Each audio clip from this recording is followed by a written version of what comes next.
आज 23 अप्रैल 2025 को पुणे में हमें यह रिपोर्ट प्राप्त हुई कि अजमेर में हमारे एक परिचित व्यक्ति जिनकी उम्र करीब 75 ईयर्स है, उनके बेटे का हॉस्पिटल में निधन हो गया जिनकी उम्र करीब 42 ईयर्स थी।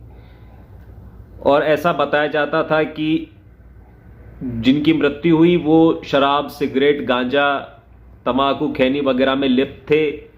काफ़ी रोग उनको हो चुके थे, पैरालिसिस भी उनको आ चुका था। कोरोना काल में उनकी जल्दबाजी में शादी हुई थी जो कि 1 साल के अंदर अंदर टूट गई थी और लड़की ने दहेज का केस भी कर दिया था। उसके अलावा इनके फैमिली मेंबर्स कौन है और उनकी क्या सिचुएशन है उसको हम यहाँ पर शेयर नहीं करेंगे और मुख्य मुख्य बिंदु का उल्लेख करेंगे। इन व्यक्ति पर भी कमेंट करना हमारी इच्छा नहीं है, लेकिन हम एक बहुत बड़ी सामाजिक समस्या की ओर इंगित करना चाह रहे हैं, इसलिए ये विषय डिस्कस करना ज़रूरी है, ये घटना डिस्कस करना ज़रूरी है। दुर्घटना हम नहीं कह रहे, घटना कह रहे हैं।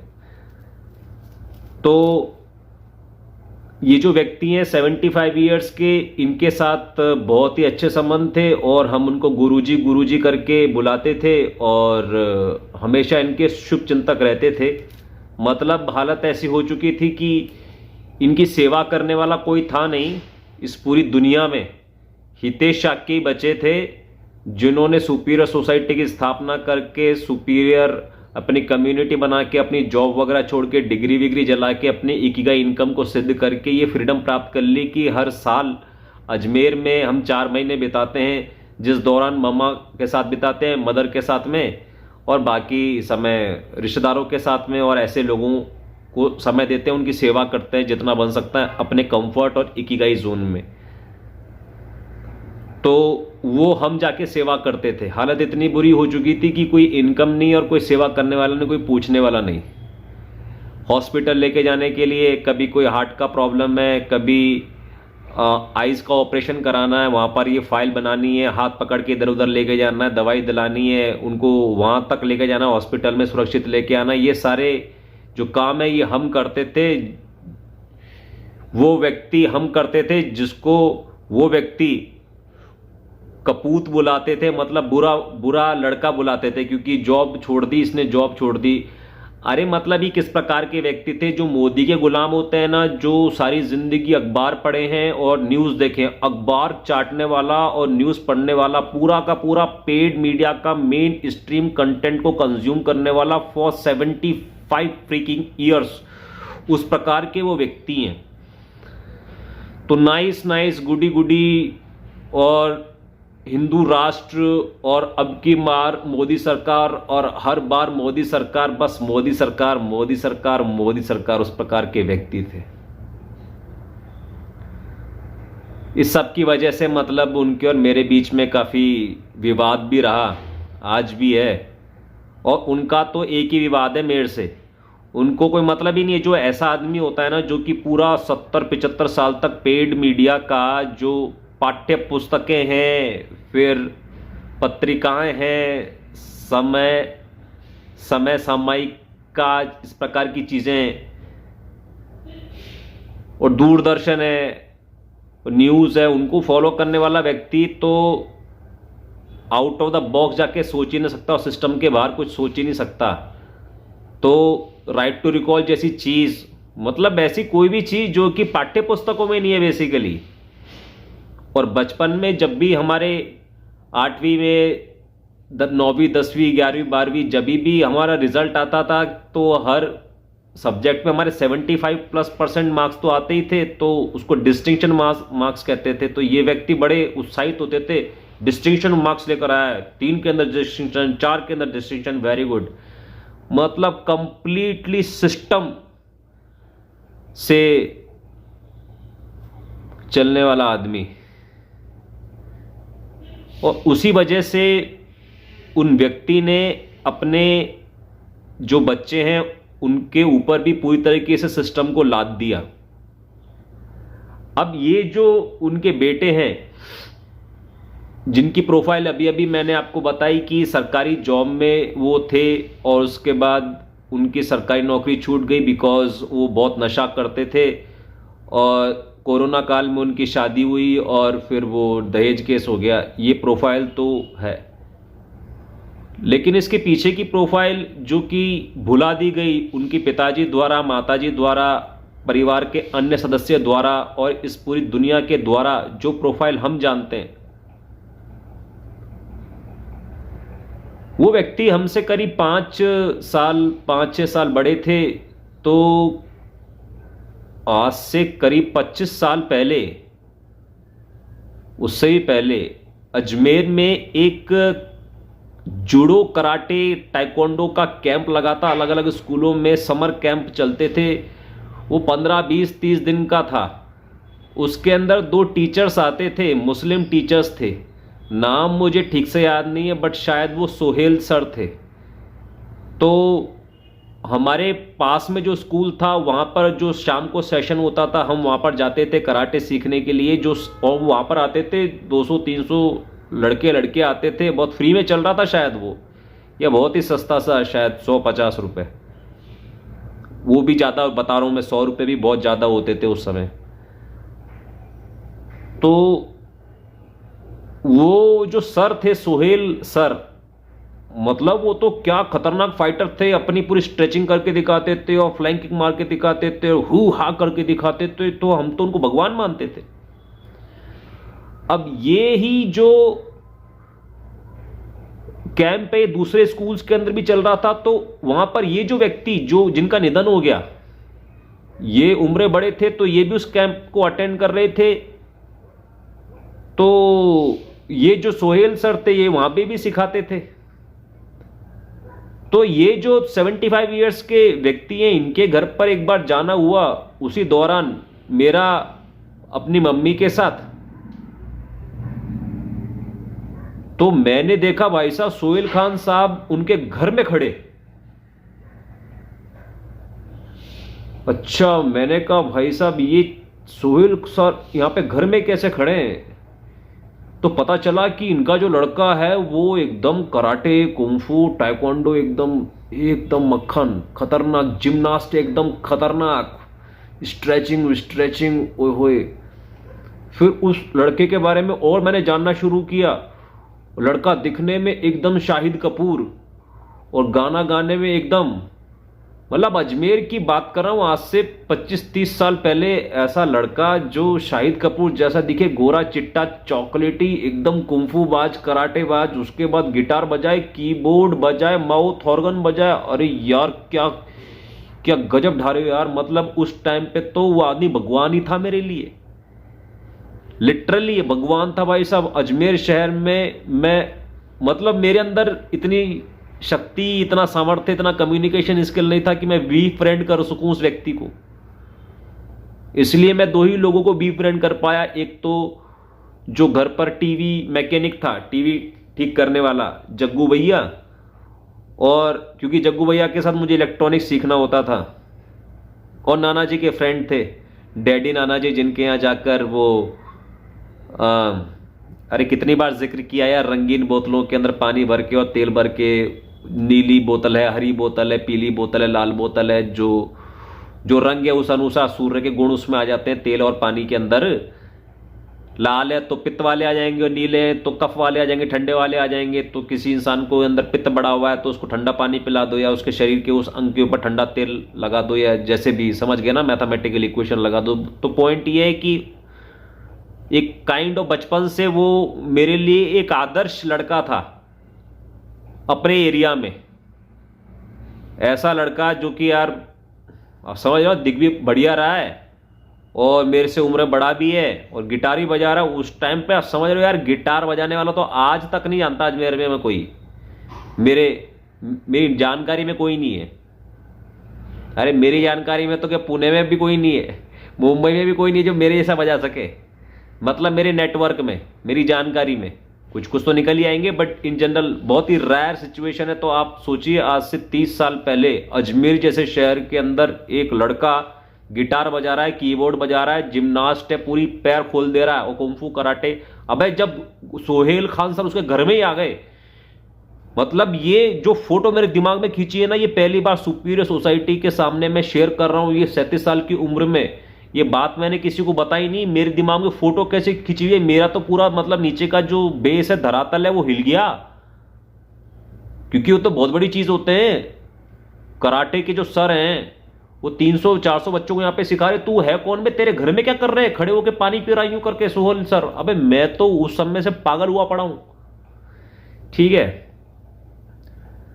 तो ये जो एक सामाजिक समस्या जिसकी तरफ हम इंगित कर रहे हैं, वो ये फैमिली की समस्या है। बेसिकली फैमिली में आपकी प्रायोरिटीज यही होती है कि सबने खा लिया पी लिया, सबके कपड़े उपड़े धुल गए, सब स्कूल चले गए, कॉलेज चले गए, काम पे चले गए, और सबकी तबीयत ठीक है और दिमागी हालत इतनी ठीक है कि कोई सामान उठा के नहीं फेंक रहा है। बस अभी किसके मन में क्या पैटर्न्स चल रहे हैं, क्या ट्रॉमा है, क्या विचार है, क्या उसके दृष्टिकोण है, और क्या चीज़ें बार बार सोचता रहता है, क्या उसकी इनसिक्योरिटीज़ है, क्या उसके ड्रीम्स हैं, क्या उसकी इंस्पिरेशन है, किन चीज़ों से इन्फ्लुएंस है।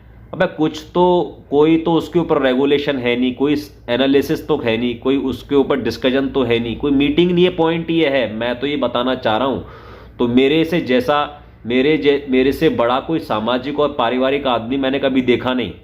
किरदार दिखा है बस बावर्ची फिल्म, 2017 में बावर्ची फिल्म देखी थी। 2016-17 का टाइम वो था जब हमारे अंदर विष्णुत्व जाग रहा था और हम दुनिया का भला करने के लिए आए हैं, ऐसा हमको समझ में आ रहा था। तो उस समय ऐसी ऐसी फिल्में हमारे सामने आ रही थी, जैसे ब्लैक आई थी। ब्लैक देखना बहुत ज़रूरी है, न्यूरोजिम जो बच्चों के साथ इंटरेक्ट करते हैं ना, ब्लैक फिल्म देखना बहुत ज़रूरी है। बट ये जो फिल्म थी बावर्ची, उसको देखकर समझ में आ गया था कि विष्णु का अवतार है ये घर को ठीक करने के लिए आया है। तो घरों को ठीक करना हमारा एक शौक बन गया। बट घर को ठीक कैसे करें यार, आपको मीटिंग तो करनी पड़ेगी कि पापा दादा के बारे में क्या सोचते हैं, दादा बहू के बारे में क्या सोचते हैं, बहू जो है वो जेठानी के बारे में क्या सोचती है। अरे यार, आप तो क्या विचार ही शेयर करना आपका प्रावधान ही सोसाइटी में, आपकी फैमिली है। तो आप सोचिए आपकी जो फैमिली स्ट्रक्चर है वो कितना ज़्यादा निराधार है, कितना ज़्यादा कच्चा है, कितना उसका जो बेस है वो कितना वीक है। जब जब हमने मीटिंग लगाने की कोशिश की तब तब झगड़ा हुआ भाई साहब, क्योंकि बात जैसे ही करेंगे ना, जैसे ही कोई मीनिंगफुल बात करेंगे, जैसे कोई गंभीर बात करेंगे, जैसे कोई ऐसा पुराना घाव याद करेंगे परिवार के अंदर, रिश्तेदारों के अंदर, मौसी मामा चाचा ताऊ को सबको बुलाकर, तो वो हर समय झगड़ा होगा ही होगा।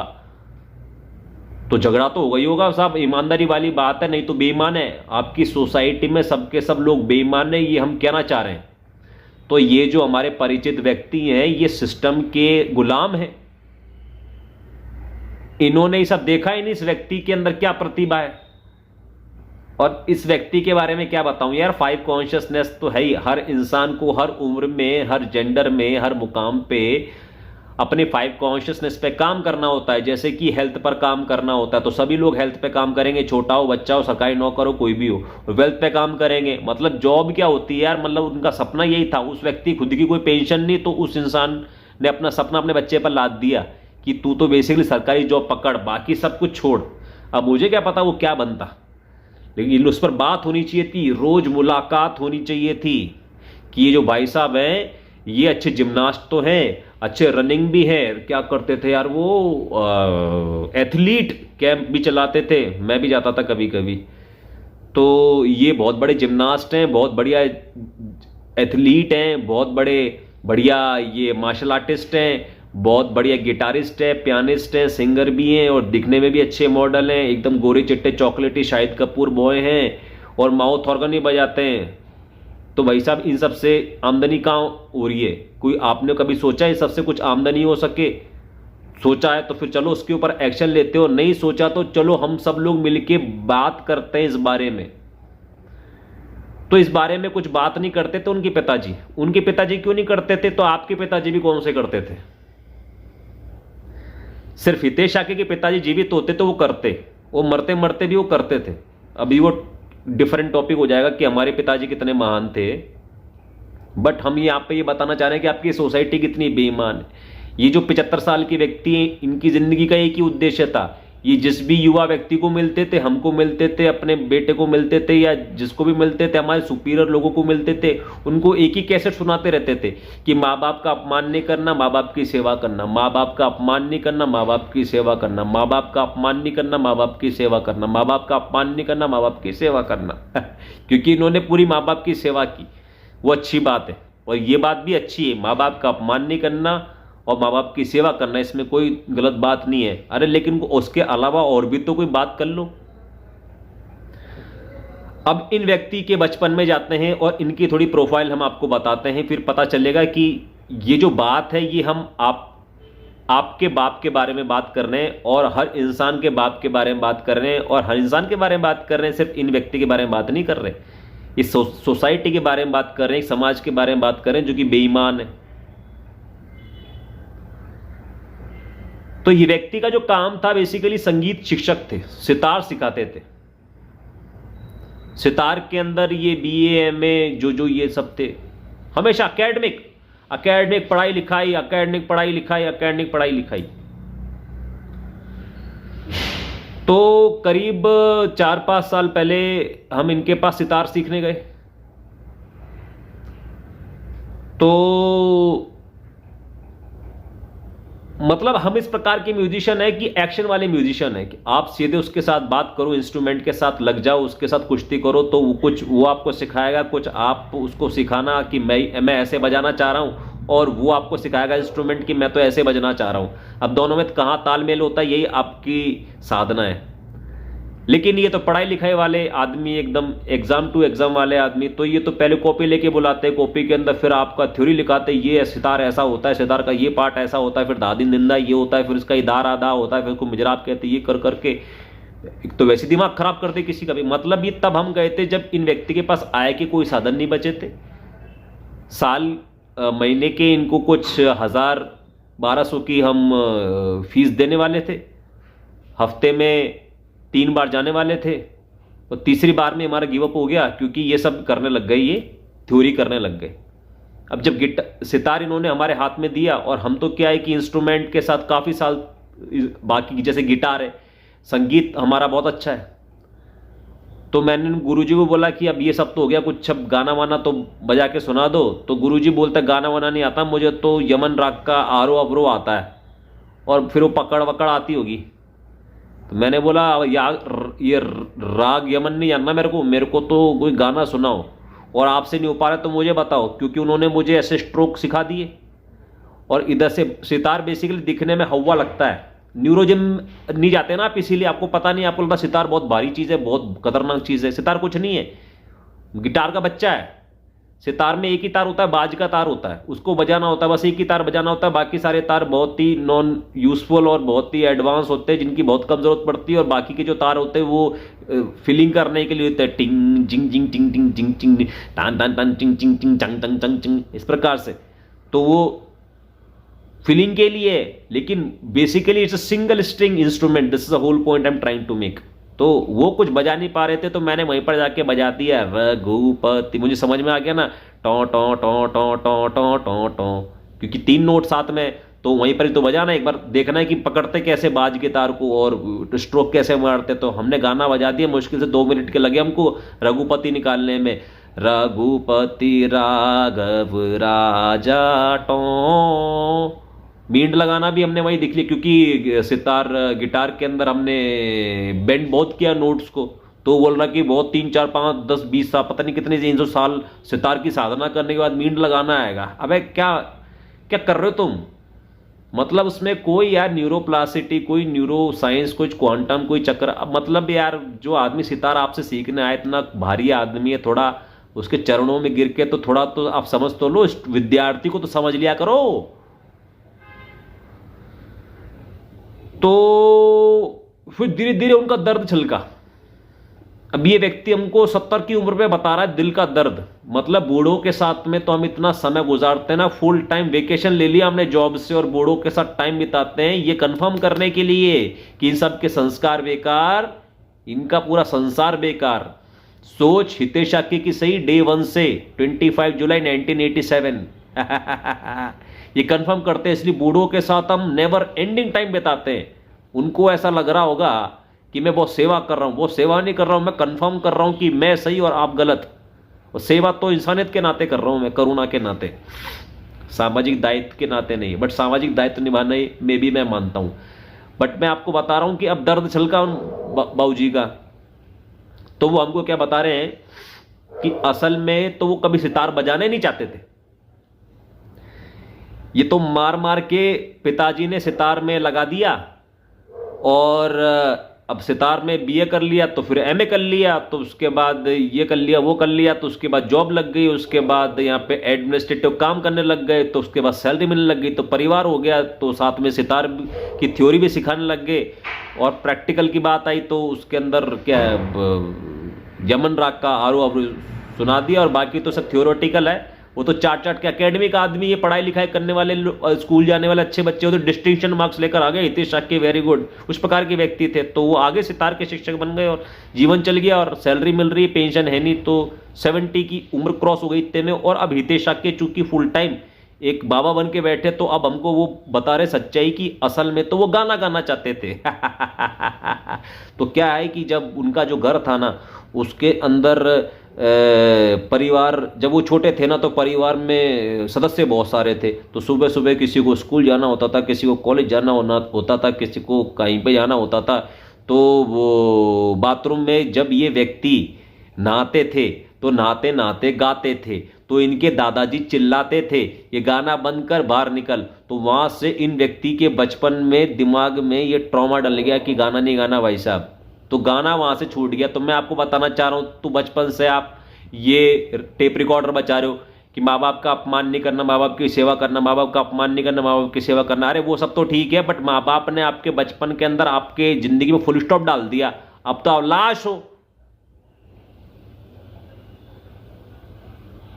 50-50 साल तक अपनी लाश लेकर ढोते हैं, और उसी सड़ान को अपनी संतानों में भर देते हैं, और मीटिंग तक नहीं करते। मैं तो सारा सॉल्यूशन आपको ही दे रहा हूं, आप ये मत सोचना कि भाषणबाजी कर रहा हूं, रेंटिंग कर रहा हूं, सिर्फ और सिर्फ एक सिंपल सॉल्यूशन बोल रहा हूं। मीटिंग मीटिंग मीटिंग, रोज की रोज मीटिंग। जैसे रोज दरबार लगता था संभाजी महाराज का, जैसे रोज दरबार लगता था अकबर का, जैसे रोज दरबार लगता सरकार का, जैसे रोज पार्लियामेंट बैठती है, जैसे रोज क्लास लगती है, जैसे रोज बाबा जी का लगता है, वैसे रोज के रोज के रोज के रोज के रोज मीटिंग लगनी चाहिए। हर इंसान अपनी जो भी 100 प्रॉब्लम्स है ना, किसी को मोटर की आवाज़ से दिक्कत है, किसी को बाथरूम के अंदर पानी फैला दिया उससे दिक्कत है, कोई सुबह गाड़ी ऐसे यहाँ पे चप्पल यहाँ पर लेकर आ गया, किसी ने जल्दी यही कर दिया वो कर दिया, छोटी छोटी छोटी सारी समस्याओं को लेकर आना चाहिए, उसका डॉक्यूमेंटिंग करना चाहिए और सब पर बात करनी चाहिए। समस्या भरी सॉल्व ना हो तो ना हो, लेकिन एक बार ईमानदारी से एक दूसरे के साथ कनेक्शन तो बने। ये ईमानदारी हम सिखाना चाह रहे हैं। तो जैसे अभी हमारी कॉलोनी में 16 आत्महत्या हो चुकी है पिछले 4 सालों में, और इस बात का हम बहुत इशू बना रहे हैं, और हमारी मदर को हम जब भी बात छेड़ते हैं, मेरी मदर ये बात को टच ही नहीं करना चाहती। मेरी माँ सोचती कि उसकी फैमिली मेंबर है, मतलब उसका फैमिली मैटर है ये, उसके फैमिली मेंबर्स का मैटर है ये, तो हम क्या बात करें। अरे तो आप तो वैसे बात, पहली बात तो ये फैमिली मैटर कैसे है यार, ये तो हर इंसान का मैटर है, यू नेवर नो। जब उसकी मदर को, उसकी मां को थोड़ा ना पता था कि मेरा बेटा आत्महत्या कर लेगा, तो वो तो एक छुपा हुआ उसका टेम्परेचर है ना।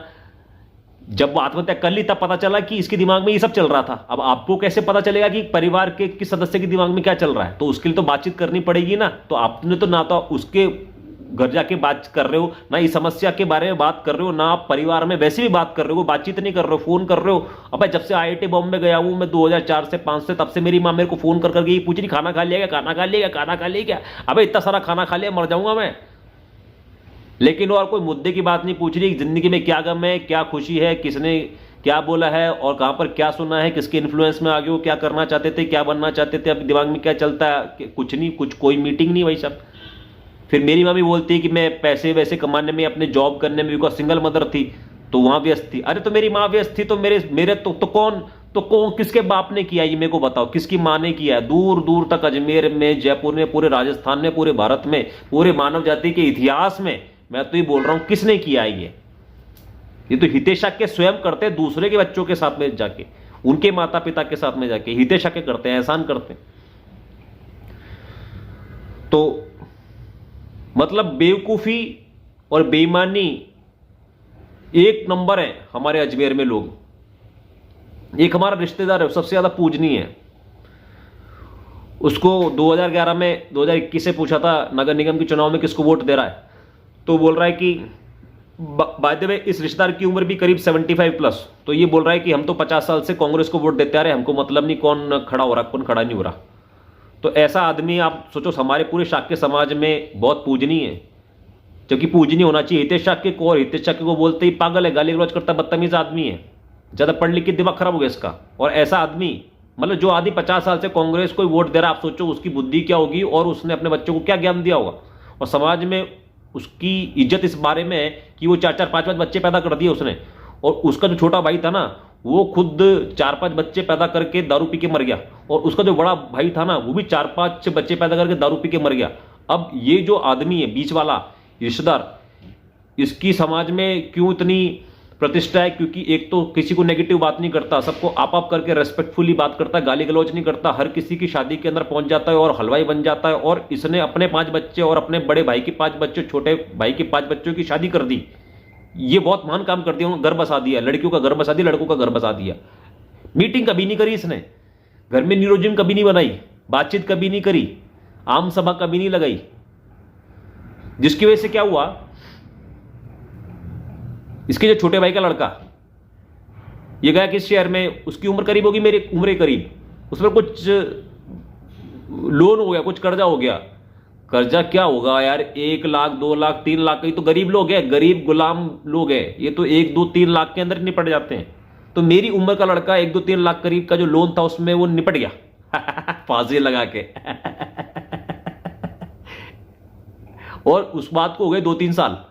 और आज भी उस आदमी के अंदर इतनी शर्म नहीं है, इतनी ईमानदारी नहीं है कि कम से कम इस विषय के ऊपर बात तो कर ले। उसको क्या पता है कि किस इंसान के अंदर कौन सा विषय किस लेवल पर जाकर उसको टेंशन दे रहा है, और कल वो आदमी तुझे मरा हुआ मिले।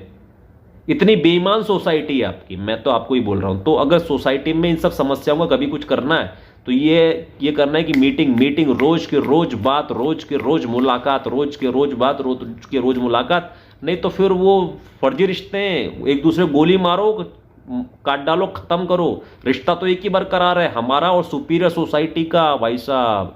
क्योंकि हम बोलते हैं अप्रैल का पैसा भेज दो, उस आदमी का ना तो पासपोर्ट हमारे पास जमा है, ना हमने किसी कॉन्ट्रैक्ट पर उसका साइन ले रखा है, वो हमको ब्लॉक कर सके, हमारा नंबर डिलीट कर सके, अनसब्सक्राइब कर सके। ये सब करने की बजाय वो हमारा QR कोड लेके स्कैन करके पैसा और भेज दे रहा है हमें।